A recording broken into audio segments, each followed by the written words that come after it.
Thank you, Rio Magic, for the invitation. It's an honor for me to be here. So we're going to talk about three things. We're going to talk about Latin American reality. We're going to talk a little bit how we're changing that reality in some way in Conde de Valenciana, and we're going to talk about something that I really love. It's about the human experience, right, in this process using simulation and learning cataract surgery. I recently moved to Barcelona 2 months ago. This is my little kid, my little girl, 2 years old. And I was walking around asking about a kindergarten, right? So I wanted to give her the best education again, and I'm just meeting these young, amazing 30-year-old teachers. They're just mixing, Montessori methodology, Piaget theory, and they told me something like this. We're teaching little kids the way they actually learn. So I'm just thinking, me as a cataract surgeon teacher, I think we need to do that too, right? We need to see what's happening with this residents all over. And I think this is an amazing article I just came around. It's an American resident talking about deceptively simpler procedure, right? We're talking about phaco as something simple. But when we see the experience of a student learning this, it's sometimes just like this. It's an experience of suffering. I'm telling you, I'm talking with residents all over the world, and it's not easy. And we go back in the way we learned, right? We actually had some of suffering. I think that it's changing completely. When you go to Latin America, sometimes I think we're learning just like this, like in the 800s, right? Just a couple of guys upstairs, they don't see what's happening right down. So when we're going to talk about Latin American reality, I think it's really important to know this. We're going to compare countries for you to understand our reality. So if you understand our reality, we can, you can understand how we want to change them. When you go to Mexico and Brazil, I put a lot of data here because I think you need to understand the country to understand education. But basically, they're the two biggest countries in Latin America, kind of the same population. They're really low cataract rates, so we're not doing that much surgery, and extra cap it's still really present in our countries. But when you go to education, well, as I said, right, extra cap it's still present, so we're not doing phaco. It's hard to teach phaco if you're not doing phaco. And the other thing is you have a huge variability of our residents. There are residents in many centers that are doing 0 or 30 cataract surgeons to 200. Okay, so this is important because I think it's a really an excellent opportunity for simulation here. Simulation, it's important in Latin America to change this huge, highly variation of the country. So now we have Ecuador and Chile. Ecuador and Chile are a really interesting cooperation because you have two countries about the similar population, similar size, although we all know that Chile is pretty long. But we have 16, 18 million. Again, the cataract surgical rate, it's low in both countries, but we can say that Chile is doing a pretty good job in education. But then again, we're saying Chile is one of the reference in Latin America. But look at the number of average phaco per residence. It's low. Dr. McKenna was talking about 400 cataracts, and we're doing 60 to 80, right? And actually, those cataracts are simple cases. And as we're going to see here, then they don't know how to manage complications. So I think it's important to know this. And then again, look at this, extra cap, it's still present, and variation between residents. One important thing about when we talk about Ecuador. Ecuador has 3 centers of education, but they never know what's going to happen next year. They don't know if they're going to have places for residents. For example, you can have places with only 30-year residents because it's open and then it's closed, open again. Okay, so it's high variability in education. Argentina, Uruguay, that's my home country, and actually I'm from Uruguay, all right? I did my fellowship in Mexico and I stayed there, but I'm from Uruguay. And when you go here, Look at this. These are 2 countries without optometry. And I need you guys to look at this. We have extra cap, really high. So in Uruguay, so extra cap is so high, so residents, there's only 2 centers and they are not doing fake, right?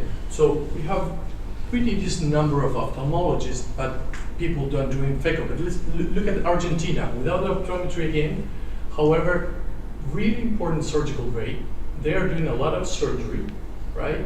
But as you can see here, there is a low percentage of ophthalmologists doing fake. So you don't have optometry and you have ophthalmologists doing the optometry job. So then they cannot, or they don't learn how to do fake. Extra cap is really important in Uruguay. And you know, the percentage of ophthalmologists is really low. And look at this, this is really important. You have, if you go to literature, there's 34 centers of doing teaching in Argentina, but then when you go, there's 214. Why? Because there is private practice around the country, just taking residents, doing the medical job, but not the surgical job. So they're not learning surgery. Then again, huge opportunity to teach with simulation. So if that's the reality, what are they saying, right? What are the residents saying around Latin America? And we have a really interesting survey of almost 550 participants, in where you can see that 37 plus 32 are talking about they have a really bad and regular teaching of cataracts. Right, I think this is important. This is what our residents are saying in Latin America. And when we ask how much surgery they're doing, look at this. 31% doing no surgery whatsoever. 25 more doing that less than 10 cases. And when you go to all the data, 71 of our residents doing less than 30 cases. And as we all know, with 30 cases, you're just starting, right? You're just doing, the easy cases, and you don't have the skills to become a cataract surgeon. Look about this, how they think they can improve their surgical teaching in their country. They're all saying, yes, we need more surgery, but they're also saying we need better tools, we need wet lab and simulation. So that's good. People and residents understanding what is happening. And then again, just to finish about with this data, it's really important that maybe they do 30 cases, maybe they do 60 cases, but they don't do whatsoever, they don't manage their own complications. Look at these numbers. Only 14% do more than 20 cases. So we're talking about almost 90% of residents not managing their own complications. So they have few number of cataract, surgery, right, and no management of complication. The basic conclusions about this is, first, we have an insufficient surgical numbers, surgical volumes leading to cataract competency. We have an absence of a systematic training process for surgery. And 3, I don't know how many of you feel like this, but it's hard sometimes, right? I'm sure we are all in the same ship, that there's a low appreciation on the value of what we're doing. We are teaching residents. We have a really important job. It's really important for us. It's the future. We are nurturing the future of our profession.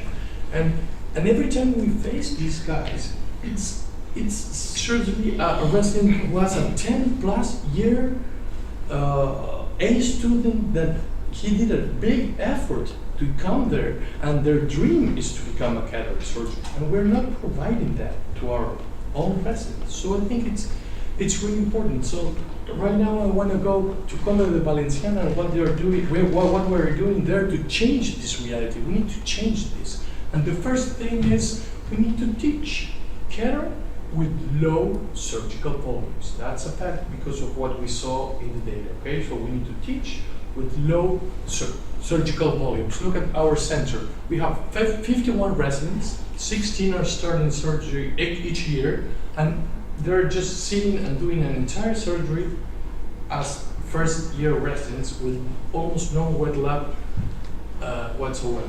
This was at the beginning, okay? And then you say, okay, how can we help them? How can we change this reality? And we came to the fact that simulation plus a really important, a really interesting methodology, right? Is the simulator plus what surrounds this amazing machine. And then this is a video that I always make them watch. This is me doing surgery, but what we are doing is removing the human being in the equation of teaching, right? That's what we need to do. We need to remove them. This is an article we published a couple of years ago, and basically we demonstrated that it's really a facilitator to learn cataract surgery. The simulator is amazing in the way we're going to teach. This is one of my favorite slides. It's about the beginning and when a resident comes to competence, and it's actually this. We with simulation, we first realized that we can get residents to be ready for surgery. Okay, we do this 60% about ergonomics, vital body coordination, situation awareness, critical thinking. We can teach 60% of phaco before we get into a human being, and I'm sure many of you already understand that, right? We can teach our residents how to sit, how to move 2 hands, 2 feet, and see through a microscope and reason, right? Benchmarking, we already know what get measures get work.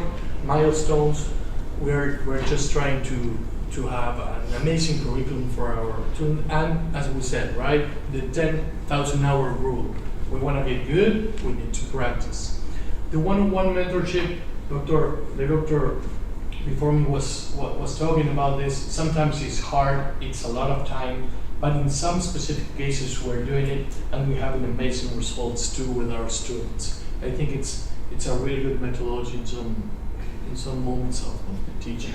And just for finish, to talk about, as we talked in the beginning about the human experience and simulation. Remember when you were starting? Remember what that experience was? That experience is changing thanks to simulation. We're just have this amazing concept about, facing an A student that studied for 10 years, and now he thinks he deserves surgery, right? And